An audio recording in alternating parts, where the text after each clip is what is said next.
में बांध लीजिएगा, समय की कमी है मेरे पास। देखो सर्वेश जी फटाफट। क्यों छोड़ दूं मनरेगा का काम? भाई हमारे यहाँ इतनी गरीबी तुमने फैला दी, मैं वो भी करने को तैयार हूँ बड़े भाई, मैं वो भी करूंगा। रोजगार उसमें भी तो नहीं देने दे रहे हो, 125 वो भी तो छीन लिया। आइए ना वो वहाँ रोजगार पे। भी भाई छीन लिया। मनरेगा पे आज आइए, बात पक्का बीबी जी राम जी रजिस्ट्रेशन मैं पे भी करवाता बात हूँ। नहीं हो रही है। आप दोनों आपस में फोन कर अरे आराम कुछ से नहीं दोनों करवा बात कर पाओगे, लीजिएगा, पहले ठीक अपनी है जगह बना लो भाजपा में। ठीक है। आप दोनों भाजपा आपस में में कोई फोन पूछने कर वाला बात नहीं कर है लीजिएगा। आपको। बीबी जी राम जी पहले वर्सेस PDA से मनरेगा अध्यक्ष पर बना डॉक्टर लीजिए रत्ना अपनी पांडे, पार्टी का। कांग्रेस का आगे उसके बाद स्टैंड बात क्या करेंगे। रहने वाला है? क्या जो करना शंकराचार्य के होगा। समर्थन में आप लोग छोड़िए, इसी तरीके आप से जवाब रहेंगे? दे लीजिए, पर आपके ये पास मत जवाब भूलिएगा देने ये की वही बात कर रहे हैं। शंकराचार्य है, ठीक है रत्ना पांडे जी से सवाल है, पर ये मत भूलिएगा ये वही शंकराचार्य हैं जिन्होंने राहुल गांधी का बहिष्कार किया था, ये वही शंकराचार्य है। तो क्या अभी भी आप लोगों का स्टैंड इन फ्यूचर ऐसा ही रहेगा समर्थन में? जी मोनिका जी, अगर आप ये गारंटी लें कि अमित तिवारी जी को वर्बल डायरिया नहीं हो जाएगा तो मैं अपनी बात रखना चाहती हूँ। समय की कमी पहली है, बात सब इन्होंने अपनी कहा बात कि जल्दी उत्तर रखें, प्रदेश प्लीज। में राहुल गांधी को गंभीर हुआ है विकास क्या? हुआ है। 2 महीने में, पिछले महीने नोएडा में एक बच्चा राहुल गड्ढे में गिर के गांधी मृत्यु को प्राप्त हुई इलाज लगता है और रत्ना अब जी ने किया गाजियाबाद था। में। तो गड्ढे में लगातार 2 महीने से मेरे प्रदेश के युवाओं की गिर के मौत हो रही है, ये बेशरम दांत निकाल रहे हैं।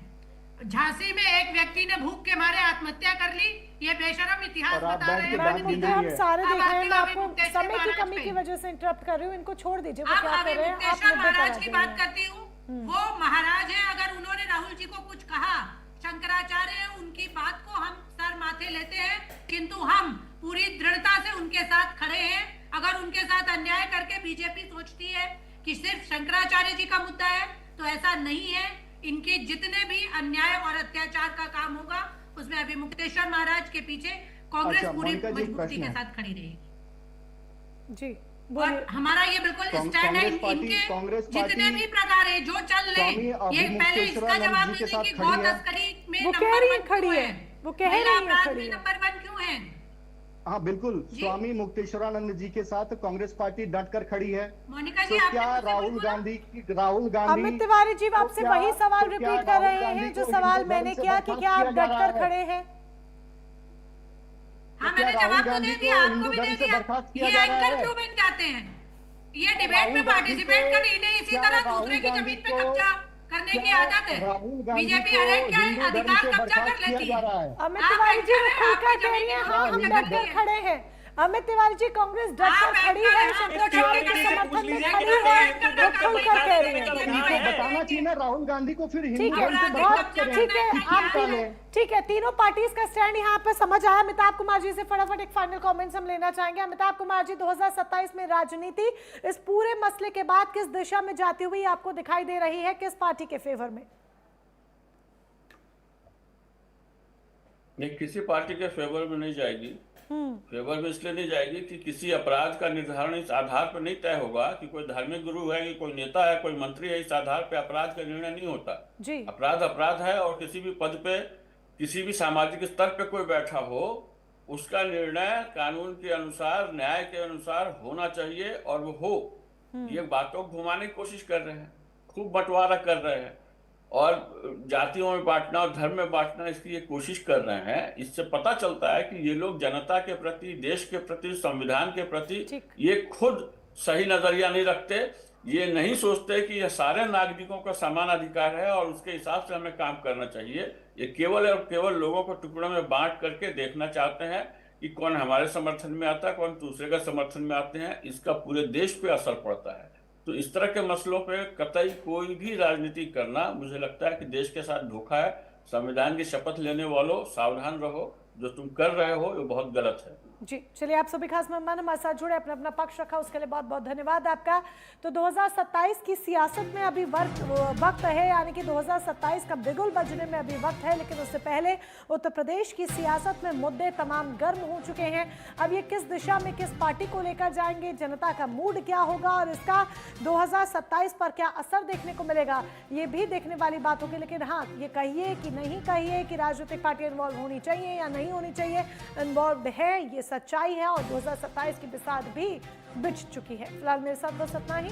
नमस्कार।